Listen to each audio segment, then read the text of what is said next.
Halo, selamat pagi untuk anak didik kami. Kembali berjumpa dengan Bapak dalam pelajaran pendidikan Pancasila dan kewarganegaraan. Oke, minggu yang lalu kita sudah mempelajari macam-macam kekuasaan, yang dimana macam-macam kekuasaan menurut Montesquieu atau sering kita sebut dengan trias politika, yang dimana kekuasaan itu dibagi tiga. Yang pertama, kekuasaan legislatif meliputi MPR, DPR, dan DPD. Selanjutnya, kekuasaan eksekutif meliputi presiden dan wakil presiden. Dan yang terakhir, kekuasaan yudikatif meliputi komisi yudisial, Mahkamah Konstitusi, dan Mahkamah Agung. Dan Indonesia menerapkan yang namanya pembagian kekuasaan, yang dimana ketiga kekuasaan tersebut saling berhubungan dalam menjalankan sistem pemerintahan untuk mencapai tujuan negara dan juga cita-cita negara. Oke, sekarang kita masuk di kedudukan dan fungsi Kementerian Negara Republik Indonesia dan lembaga pemerintahan non-kementerian. Sebelum kita lanjut ke materi ini, kita bahas lebih lanjut. Tentunya kita mengetahui bahwa negara Indonesia menganut yang namanya sistem pemerintahan presidensial, yang dimana presiden sebagai kepala negara sekaligus kepala pemerintahan. Oke, kedudukan presiden sangat kuat karena merupakan kepala negara sekaligus kepala pemerintahan. Dengan demikian, presiden mempunyai kewenangan yang sangat banyak. Oke, untuk itu lebih jelas anak didik kami coba perhatikan kewenangan Presiden Republik Indonesia menurut Undang-Undang Dasar Negara Republik Indonesia tahun 1945. Kewenangan presiden sebagai kepala negara, yang pertama, memegang kekuasaan yang tertinggi atas angkatan darat, angkatan laut, dan angkatan udara. Jadi di sini jelas bahwa presiden itu adalah kekuasaan tertinggi TNI. Yang kedua, menyatakan perang, membuat perdamaian dan perjanjian dengan negara lain dengan persetujuan DPR. Boleh anak didik kami lihat pada pasal 11 ayat yang pertama. Selanjutnya, membuat perjanjian internasional lainnya dengan persetujuan DPR. Menyatakan keadaan bahaya pada pasal 12. Mengangkat duta dan konsul. Dalam pengangkatan duta, presiden memperhatikan pertimbangan DPR. Selanjutnya, menerima penempatan duta negara lain dengan memperhatikan pertimbangan DPR. Selanjutnya, memberikan gerasi rehabilitasi dengan memperhatikan pertimbangan Mahkamah Agung. Selanjutnya, memberikan amnesti dan abolisi dengan memperhatikan pertimbangan DPR. Memberikan gelar, tanda jasa, dan lain-lain tanda kehormatan yang diatur dengan undang-undang. Oke, tentunya anak didik kami sudah pernah mempelajari apa itu gerasi, rehabilitasi, dan juga amnesti dan abolisi, dan ini diberikan oleh presiden melalui pertimbangan Mahkamah Agung. Oke, sekarang kewenangan presiden sebagai kepala pemerintahan. Itu yang pertama, memegang kekuasaan pemerintahan, mengajukan rancangan undang-undang kepada DPR, yang dimana presiden DPR selanjutnya membentuk atau membuat undang-undang, selanjutnya disahkan oleh presiden. Yang ketiga, menetapkan peraturan pemerintah. Selanjutnya, membentuk suatu dewan pertimbangan yang bertugas memberikan nasihat dan pertimbangan kepada presiden. Oke, boleh kita lihat dalam ketatanegaraan kita, ini sering disebut dengan penasihat presiden. Selanjutnya, mengangkat dan memberhentikan menteri-menteri, membahas dan memberi persetujuan atas rancangan undang-undang bersama DPR, serta mengesahkan rancangan undang-undang tersebut. Menetapkan peraturan pemerintah sebagai pengganti undang-undang dalam kegentingan yang memaksa atau sering kita sebut dengan Perpu. Mengajukan rancangan APBN untuk dibahas bersama DPR dengan memperhatikan pertimbangan DPD. Selanjutnya meresmikan anggota Badan Pemeriksa Keuangan yang dipilih DPR dengan memperhatikan pertimbangan Dewan Perwakilan Daerah. Menetapkan Hakim Agung dari calon yang diusulkan Komisi Yudisial dan disetujui DPR. Mengangkat dan memberhentikan anggota Komisi Yudisial dengan persetujuan DPR. Mengajukan 3 orang calon hakim konstitusi dan menetapkan 9 orang hakim konstitusi. Itu terdapat pasal 24 butir C. Oke. Dengan demikian, tugas dan kewenangan presiden yang sangat banyak tadi tidak mungkin dikerjakan sendiri. Oleh karena itu, presiden memerlukan orang lain untuk membantunya dalam melaksanakan tugasnya. Presiden Republik Indonesia dibantu oleh wakil presiden yang dipilih bersamaan melalui pemilihan umum, serta membentuk beberapa kementerian negara yang dipimpin oleh menteri-menteri negara.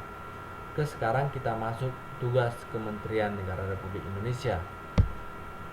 Keberadaan Kementerian Negara Republik Indonesia diatur secara tegas dalam pasal 17 Undang-Undang Dasar Negara Republik Indonesia tahun 1945 yang menyatakan Presiden dibantu oleh menteri-menteri negara. Menteri-menteri itu diangkat dan diberhentikan oleh Presiden. Ayat yang ketiga, setiap menteri membidangi urusan tertentu dalam pemerintahan. Selanjutnya ayat keempat, pembentukan, pengubahan, dan pembubaran kementerian negara diatur dalam undang-undang. Berarti di sini presiden tidak sembarangan atau tidak secara bebas memberhentikan menteri dan mengangkat menteri, tetapi juga harus melalui pertimbangan dalam undang-undang. Oke, selain dalam undang-undang Dasar Negara Republik Indonesia tahun 1945 diatur juga dalam sebuah undang-undang organik, yaitu Peraturan Presiden Republik Indonesia tahun nomor 7 tahun 2005 tentang organisasi Kementerian Negara. Undang-undang ini mengatur semua hal tentang Kementerian Negara seperti kedudukan, tugas pokok, fungsi, susunan organisasi, pembentukan, pengubahan, penggabungan, pemisahan atau penggantian, pembubaran dan penghapusan kementerian. Tugas dan tanggung jawab menteri. Kementerian Negara Republik Indonesia mempunyai tugas menyelenggarakan urusan tertentu. Oke, Bapak ulangi. Kementerian Negara Republik Indonesia mempunyai tugas menyelenggarakan urusan tertentu dalam pemerintahan di bawahnya dan bertanggung jawab kepada Presiden dalam menyelenggarakan pemerintahan negara. Di antaranya itu yang pertama, penyelenggaraan, perumusan, penetapan, dan pelaksanaan kebijakan di bidangnya, pengelolaan barang milik kekayaan negara yang menjadi tanggung jawab, pengawasan atas pelaksanaan tugas di bidangnya, dan pelaksanaan kegiatan teknis dari pusat ke daerah. Yang kedua, perumusan, penetapan, pelaksanaan kebijakan di bidangnya, pengelolaan barang milik kekayaan negara yang menjadi tanggung jawabnya, pengawasan atas pelaksanaan tugas di bidangnya, pelaksanaan pembimbingan teknis dan supervisi atas pelaksanaan urusan kementerian di daerah dan pelaksanaan kegiatan teknis yang berskala nasional. Yang ketiga, perumusan dan penetapan kebijakan di bidangnya, koordinasi dan sinkronisasi pelaksanaan kebijakan di bidangnya, pengelolaan barang milik kekayaan negara yang menjadi tanggung jawabnya, dan pengawasan atas pelaksanaan tugas di bidangnya.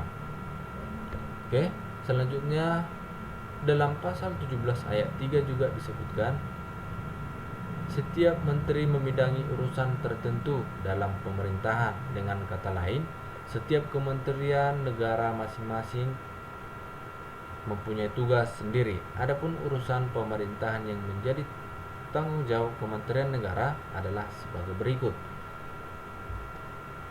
Yang pertama, urusan pemerintahan yang nomenklatur kementeriannya secara tegas disebutkan dalam Undang-Undang Dasar Negara Republik Indonesia tahun 1945, meliputi urusan luar negeri, dalam negeri, dan pertahanan.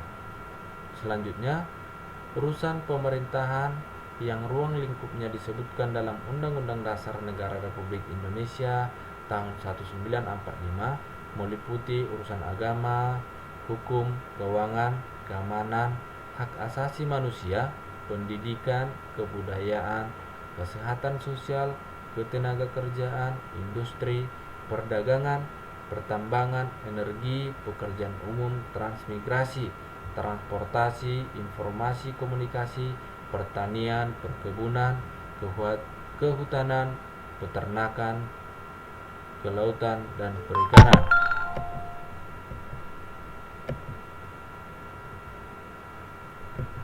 Jadi untuk anak didik kami, bisa nggak presiden memberhentikan atau mengganti menteri-menterinya? Di sini jelas presiden bisa mengganti menterinya atau sering disebut dengan reshuffle kabinet, yang dimana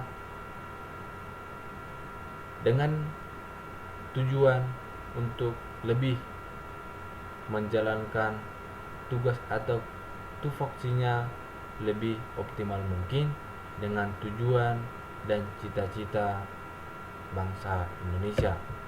Oke, sekarang kita masuk di lembaga non-kementerian.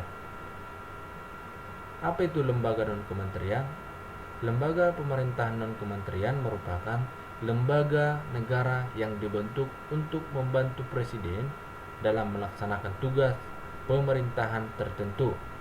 Lembaga pemerintahan non-kementerian berada di bawah presiden dan bertanggung jawab langsung kepada presiden melalui menteri atau pejabat setingkat menteri yang terkait.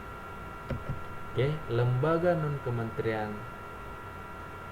di Indonesia contohnya Badan Narkotika Nasional atau BNN, Badan Intelijen Negara atau BIN, Badan Kepegawaian Negara BKN di bawah koordinasi Menteri Perdayagunaan Aparatur Negara dan Reformasi Birokrasi.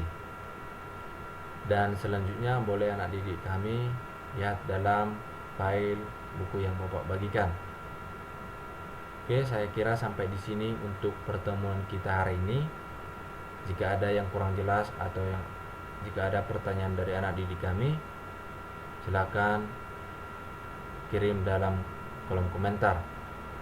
Oke, sekian untuk materi kita hari ini. Selamat pagi.